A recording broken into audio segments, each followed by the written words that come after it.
Hello, Spinal Hygiene doctors. Happy Wednesday. Thank you for being on here with me today. We have a very important topic. Again, all the topics we cover are important, but today I think is something that really pays off in the long run if we implement it, if we start to do things correctly, and that is we're going to be talking about building retention in your office today. Let me make sure everything's working properly as we get started here. I want to let you know whether you're watching live from our private Facebook page or on the live page that we go live at, spinalhygienedoctor.com/live-class. Either way, if you're watching with me, you have a place to comment. Live page. All right, good. It's working. And if you have any problems with the audio or visual, please let me know. In that comment area, it should say my chat role below the video. Or, of course, if you're on Facebook, just comment on Facebook, and I'll make sure that I get to it. And I'll keep refreshing the page to see if I have any questions. And, of course, you're always welcome to contact me at any time about anything. If you need any help or you just want to, kind of a consult on something, I'd be more than happy to. So really appreciate you guys. Let me start off, before we get into the aspects of how to build retention, let me start off by telling you, or at least conveying to you, why I think you should try to build strong retention. A lot of people think it's common sense, at least when you practice like we do, like wellness care, principle-based, those types of things. But there are other chiropractors that they don't think retention is important. In fact, they think that retention is something you shouldn't do. Like, there's some chiropractors out there that think you should just see them once or twice and send them on their way, right? Because then you're giving a profession a bad name if you're seeing them more than 12 times or something. And so let me share with you, number one, for the patient's perspective, like someone who I wouldn't go to a chiropractor that didn't allow me to have maintenance care or wellness care. And I was a chiropractic patient before I was a chiropractor. And that's the reason why I went into chiropractic. So I had horrible, horrible low back pain when I was growing up. I got to be a teenager, and I literally would have to go to the emergency room sometimes. I was on anti-inflammatories, muscle relaxers, all these types of pills, and I'd either get a shot or I'd get some stronger pills every time my back flared up. And so when I found chiropractic, that completely revolutionized my life. It changed my life. It corrected that problem. And then once I went through a corrective care plan, and once I corrected my problem, like, me as a consumer, me as a patient, I was like, I never want to experience that pain again, ever. I never want that to come back. So for me, it was like, how do I make sure this never comes back? Like, I even asked the chiropractor that, like, what do I need to do? Like, him providing wellness care for me and maintenance care for me was a huge value to me. If he didn't, provide any type of home care exercises to me at the time, but in my mind, I'm thinking, I have to stay fit, I have to exercise, I have to keep my back muscles strong. Like, I'm trying to think of all these things I can do to make sure I never get that type of back pain again. And so realize, when you're providing wellness care or maintenance care after your I don't know, whatever you want to call it, your corrective care plan or your initial care plan, you're giving a value to that person, a value to your community that they don't get from other chiropractors all the time. So first of all, it's a huge value to offer wellness care and maintenance care to your community. Secondly, it's a huge value to you, the business owner, to try to build retention. Not only because it's a financial value, which it is, but it makes your life easier. It makes your practice what I call stronger, okay? So what I mean by that is, I had a friend who, he was a chiropractor, and I tell this story on my hangout in the training, so you might have already heard this, but he was struggling. Well, actually, he was doing great at first. He was like, his office is like probably a $600,000, $700 a year office, which close to $1 million office is a great office to have. But he got sick, he got down, he got under the weather, and he couldn't adjust. So he tried to bring some cover docs. He tried to just close his office for a couple weeks, and then he tried to come back, and he was having a hard time. And his practice was what I call a weak practice, because he really didn't even do care plans, right? So much less offer wellness plans. He just did per visit, and he just did, like, oh, if your back still hurts, then come in Monday. Oh, if it still hurts again, okay, let's see you Thursday, right? So there wasn't even any initial care plans. There wasn't any wellness care or maintenance care either. And even though he was a busy office, because everybody would come to him every time they had a back pain, when he was out of the office for a couple weeks because he was sick, he came back and there was no patients. And then he got sick again, and then he got sick again. And that practice in less than a year went from like almost $1 million practice to nothing, because it was a weak practice, because it didn't have that strong foundation of wellness and retention patients like you need to have. And so imagine if you have people who are on a wellness plan where they're getting their care like either auto-debited every month, or they're just expected and scheduled to come in every month, to come in every week. Like, that builds a strong practice for you. And number one, it helps relieve stress. It helps give you a little bit of a padded cushion that you don't have to go out and get 1 million new patients next month, or you're going to close your doors, right? Number two is it also helps you in the end game, because when you're done, eventually someday you're going to retire, or you're going to die or something, right? We're not going to live forever. We're not going to be chiropractors forever. At some point, it's going to have to transfer over to somebody, and your practice is going to be worth so much more when it transfers over to somebody than it would be as long as you have that wellness, or that wellness base, or that maintenance base, and people coming in for lifetime spinal care and helping them take care of their spine. So those are the whys behind why we want to build retention in our offices. Now let's go into, in the rest of this training, let's talk about the hows. So what we're going to cover is, well, number one, we're going to talk about the care plan a little bit. Number two, we're going to talk about email marketing. So basically we're going to talk about, okay, there are two ways to grow retention. Number one is you have to provide that value. You have to provide that service, which is maintenance care and wellness care. Number two is you have to educate the patient of why they would want that service, that wellness care, that maintenance care. So those are the two things around retention. Number one, provide it. Number one, make sure that you provide that service and they know you provide that service.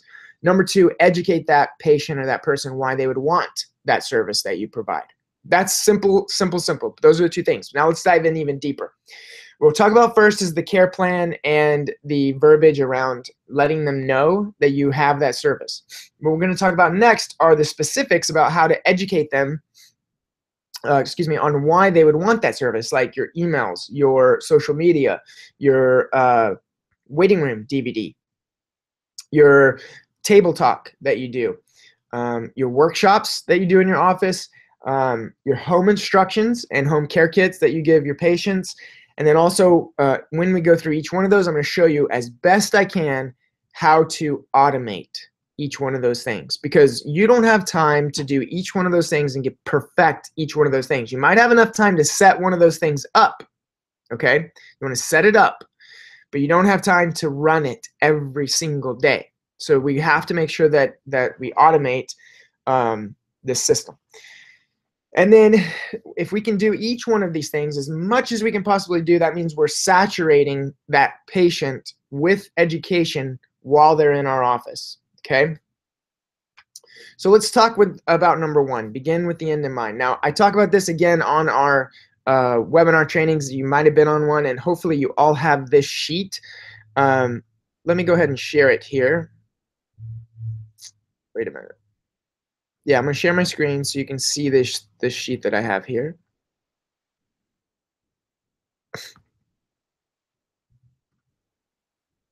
Maybe.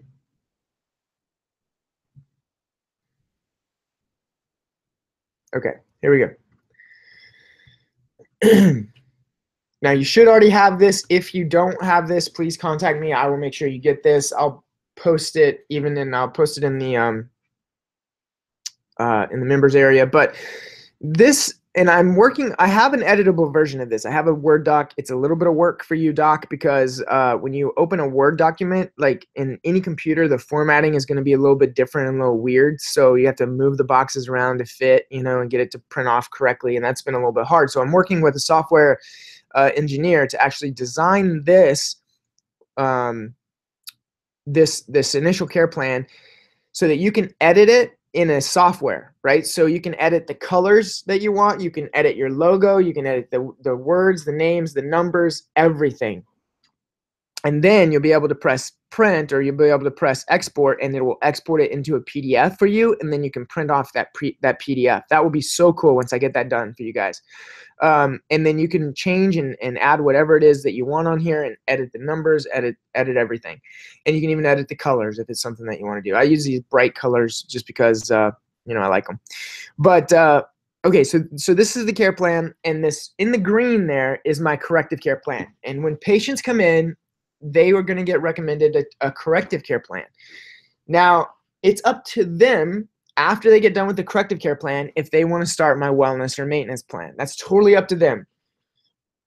But at the same time, I want them to know that it's a service that I offer. That's what we call beginning with the end in mind. If they don't know that you offer wellness or maintenance care, and then all of a sudden you just spring it on them by the end of their corrective care plan, they get 1 day to think about it. Not even a day, they get like a minute to think about it because you just sprung it on them. Then they're not, I mean, there's a good chance they're not going to sign up, right? But if from the beginning, when they sign up for their corrective care plan, they know that there's that wellness plan that is there after it, then they get to think about it the whole time they're going through your office. They know it, that wellness care is done after corrective care, and they're more likely to actually start wellness care after they get done with their corrective care because you're beginning with the end in mind. So this is important. You know, we can go into more of this care plan later, and we probably will, especially once that software gets done. We'll do trainings on it, and I'll give you guys access to it as well. Gonna escape, and hopefully you have that already. If you don't have that form, just let me know and I'll get it to you. That's what I mean though, by letting them know that you have a service, that you do wellness care, that you do maintenance care, that they don't even know you do that until you tell them that. And really should mention it in your doctor's report, but if it's in your care plan recommendations from the beginning, then it makes it a lot easier when you go to their re-exam and you present that. Now that's number one. So they know you have that service. Now the job is to educate them the whole time they're here. So even as they, you know, our job for our day one and our day two, like our day one is our exam, day two is the doctor's report or report of findings. The job for those days were to educate them on why they want corrective care or the initial care plan in your office. Then you got a lot longer to educate them on why they would want maintenance and wellness care. So if they're here for this entire corrective care plan, we need to be educating them on why they want wellness care when we get to that point, okay? So we're going to do that through what I call shotgun education. So through a lot of different areas to make sure they get this message over and over and over and over. Email marketing, social media, the waiting room education, DVDs, table talk that we do, workshops in our office, home instructions and the care kits. And then I'm going to show you as we go through each one of these how we can automate this and set it up so it doesn't take all of your time to actually do this. Now, email marketing, we already talked about this. I think it was 2 classes ago. So if you didn't see that, we went into Aweber. I showed you how to give the follow-up sequence. I actually give you my entire email follow-up sequence in there. So just go back into the members area, look under archive sections, and then it's either last week or the week before. I think it might have even been last week. Just look in there and it'll say email marketing on, when you click on each archive, you'll see the topic there on the page. And if it's email marketing, look at the video and look underneath the video, and you can download all my emails that I use for an email follow-up sequence. So I use aweber.com, AWEBER.com, and I set up a drip email system to go out once a week for actually 14 weeks for me, or 13 weeks, because they have a 12-week treatment plan, right? Or that's what I used to do, is 12-week treatment plan. So I want them to get 1 educational email from me every week automatically. And what do I teach them on? Well, I think about, like, what would I want that patient to know? What do they need to know by the end of the care plan to understand why they would want to do wellness care, understand why they would want maintenance care? What do they need to know? So then I'm going to take what do they need to know, and then we're going to break it up into like 12 different or 13 different emails, and we're going to set it up to where 1 email goes out automatically every week. So when they come in, they start care, my staff is going to take their email address and then drop it into Aweber, into our follow-up sequence, and then It automatically sends them emails. I don't have to do this. This is totally automated. Once you've loaded up, it takes a little bit of work to load it up. You never have to touch it again. Then every new patient that starts care in your office, you take their email, you pop it in that sequence. They get educated once a week through an email. When they're not even in your office, you're educating them. So that's the first form of education that we're going to set up. The second is social media, okay? Now, I want to show you this software. So we should be posting regularly, and look, you should be doing lives regularly, and I'm guilty of not doing it enough. I try to go live. We go live now a couple times a week, but we really should go live every day. I mean, you really should. There's no excuse other than I just don't feel like it, or I don't know what I'm going to say. Like, those aren't really good excuses, but we should be going live every day in our office and teaching one thing every day. At least every week at bare minimum, right? So Facebook Lives are the thing. They pop up in people's feeds and they also stay there. So you're doing that content once. Another way to like get more benefit from it, because you do that content once and it stays there and people can share it. You never have to do it again. You could do it anywhere. You don't have to be in your office. You don't have to be in hours. You could be at home. So Facebook Lives are very important. I'm going to start doing more of them. And I think we all should. But there's a software that will allow us to make posts. It's called meetedgar.com. So let me share my screen here. I'll show you what I have set up here. Let me pull up meetedgar.com. Okay. Then you just log in. Okay, now once you're logged in, it actually walks you through the instructions and it's pretty easy. You can add your accounts, here's where you add new content. And I'll show you where it's so easy to set up and add new content. Let me actually show you the content I've already added. So look in my library. All right, so these are posts that are set up to go out, and you can set them up to go out like once a week or something like that. So you have all these different posts. This one goes out once a week on Mondays. This one goes out once a week on Tuesdays. This one goes out. So it's information that just continually gets dripped onto your pages. I have them set up to go out to my Spinal Hygiene Doctor page, my personal page, my Twitter account. So it automatically gets dropped there. And these little images are the images of what I'm sending out. I send out a video. These are my podcast videos. And all I had to do is either myself or a staff member go in here and set this up and set all these posts up. And then you can schedule it. So right here, create a schedule. And you can see where my posts are scheduled. Sundays, we're scheduled to post Mondays, Tuesdays, right? So random means it's going to pick a random post. So you added all those posts into Meet Edgar, and then it's going to randomly select one, but it's going to post at these times throughout the week. Right? How cool is that? So this allows you to use Facebook and Twitter and LinkedIn. Actually, we have it set up to drop to our LinkedIn also. And then it's automated. I don't have to touch it. So very, very cool. All right.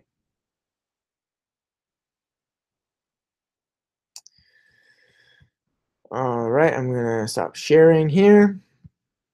Let me look and see if there's anybody that has any questions about anything. I'm going to refresh the pages.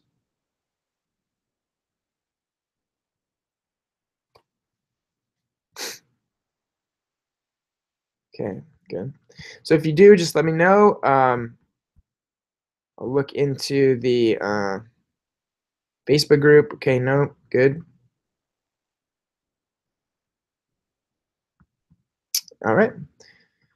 So let's see, we talked about email marketing, we talked about social media. Meetedgar.com is the one that I use. And then I'm not sure what Jason Deitch has Amplified, I think it is, that you could actually set up chiropractic posts to go to your page as well. You could use that one. Waiting room DVD. And I don't have a copy of mine, but if anybody didn't get the new waiting room DVD, let me know. I sent those out to everyone. You should have got the old waiting room DVD a long time ago. It has the animated video on it. The new one has the animated video and a whole hour and a quarter of of the Spinal Hygiene podcast that are very educational, and they teach patients why they should take care of their spine on a daily basis and visit a chiropractor regularly for the rest of their life. If you just plug that DVD in, hit play all, and it will loop. It will just sit there. It'll play for over 2 hours and then loop back around and play for another 2 hours. So, I mean, however long you're in your office, it's going to sit there and it's going to play. And every time a patient comes in, they're going to see a different part of it. So I actually played mine for like weeks and weeks and weeks. It was just sitting there playing. It was the same DVD, playing. And I thought, well, people must be getting tired of this. So I took it out, I put a different DVD in, and everybody was like, hey, what happened to the DVD? I'm just seeing a lot of it. I saw a different part every time I came in, put that old DVD back in. We like that. So they really, really like that DVD. And not only do they really like it, but it educates them. It's the simplest way to educate your patients about lifetime spinal care is just play the DVD in your office. You don't have to touch it. Just pop it in. That's it. They sit there and they get educated while they're waiting to get adjusted. It's awesome. Or while they're doing their rehab or anything. Okay, so that's the waiting room DVD, piece of cake. You got that. You got that down. Table talk. All right. So how do we implement table talk? Well, again, just like we set up our email sequence by asking, what do we want that patient to know? That's how we're going to break down our table talk. What do we want that patient to know while they're in our office? How can we bring it up every time they come to the table? Now, one of the things I do, and we're going to talk about next, is workshops that you do in your office. So if you're doing the spinal hygiene workshop, all you have to do is take sound bites from yourself from that workshop and then use them as table talk. It's so easy. It's a piece of cake. So either record your workshop or just look at the slides and write down a table talk from like each slide. So I can even go through it. I could create several table talk messages for you right now. So we know in the spinal hygiene workshop, we talk about spinal alignment, range of motion, and muscle balance. There's 3 right there. I could say, Mary, did you know the spine should be in a certain alignment? It should be straight from the front. It should have natural curves from the side. And if it's out of alignment, we call that subluxation. That's it. Mary is like, yes or no, right? The next one could be, did you know if your spine's out of alignment, that's called subluxation? Do you know what subluxation does? And then you could be like, it puts pressure on the nerve and causes the dis-ease in the body or whatever it is. Like you could just totally come up with those TikToks as you go. And then let's look at through the workshop. The next one would be range of motion. Mary, did you know that when your spine loses its range of motion, it's more likely to develop arthritis and degenerative disc disease? Boom. There's a table talk right there.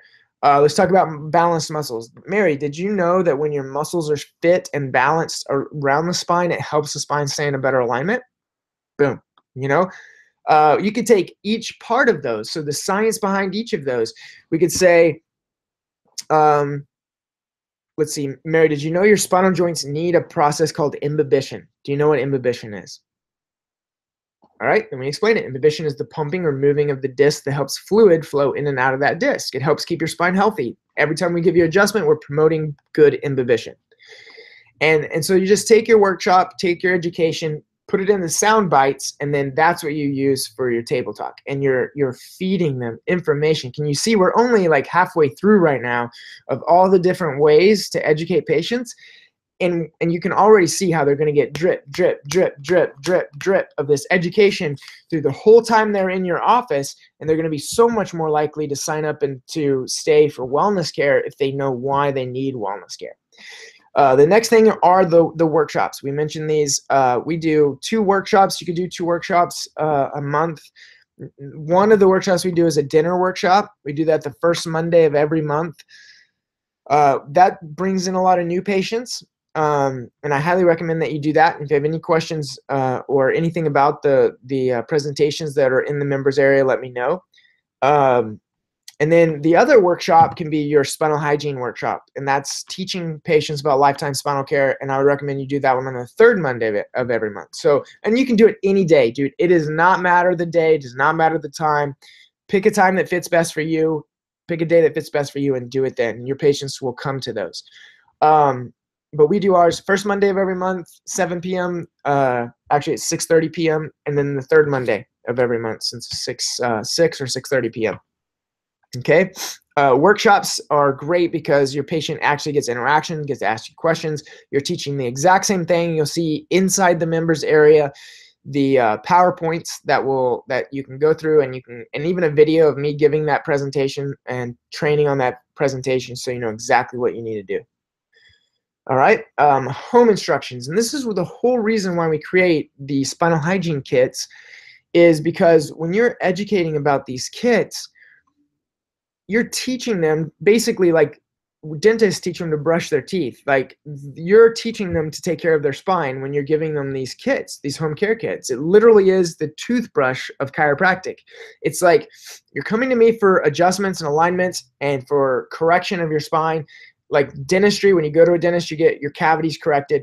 But what are you doing at home between adjustments to help maintain this alignment, this strength, and this range of motion? Here it is. And you go through the training, and all of you should have the training on that, how you go through each aspect of it, from the wobble disc that promotes imbibition, the range of motion stretches that help us keep good range of motion through the spine, the spinal molding rolls that help preserve the lateral curves of the spine, the resistance band that helps strengthen postural muscles. All of those things are so important for that person to do on a daily basis. And that in itself, if your patient does that on a daily basis for 30 days, they're so much more likely to stick for wellness care after that, because they know and they see the value of taking care of their spine, and they learned how important it is. So now they're going to stay for wellness care. It's just every time, if that person's doing their spinal hygiene exercise on a daily basis, they're so much more likely to sign up for your wellness plan. And that's why we're actually working on maybe getting some kind of a gamification on that, like some kind of app or some kind of online software that we can all use, that the patient, when they do their spinal hygiene exercises that day, they can check it off, right? Maybe it's an app that they actually log in and check it off. I don't know. But then you can say, if you do it every day for 30 days, boom, you get this free t-shirt, right? You get this cool thing. That's gamification. That's like teaching them how to do it, giving them a reward for doing it and a reason to do it. And I think that's a big deal. And I think that would be really cool if we can figure out somehow to gamify that. Would be really neat. So home spinal care instructions, so important. Use the home spinal care kits, teach patients how to do that. And then, and that's it. So we have email marketing, social media, waiting room DVD, table talk, workshops. If you're doing all of these, and then, you know, of course, one-on-one interaction every time patients are around you or your staff, they're getting the right education as well, because you understand what you want them to know. It's just going to be huge. And it all boils down to those two things: making sure that they know you provide the service, so beginning with the end in mind, showing them wellness and maintenance care from the beginning. And number two, education in every different avenue you can, total saturation while they're in their office on the importance of lifetime spinal care. So guys, I hope that helps you understand the idea, the concepts behind building retention in your office. I think it's so important to build retention and build that strong practice, and you will thank me 10, 20 years from now when you have to step out of your office and somebody else is stepping in, whether it's your kids or whether it's someone that you sell your office to. It's going to be so much more valuable if you have patients that truly understand the importance of taking care of their spine for a lifetime. So thanks for being on the live call today. I hope you enjoyed the training. Again, any questions, just let me know. Send me email, text, reply to any of the emails that I send out, or post in the private group, the private Facebook group. If you have any problems, maybe we can all help. Thanks so much for everything, and we'll talk to you guys on the next one.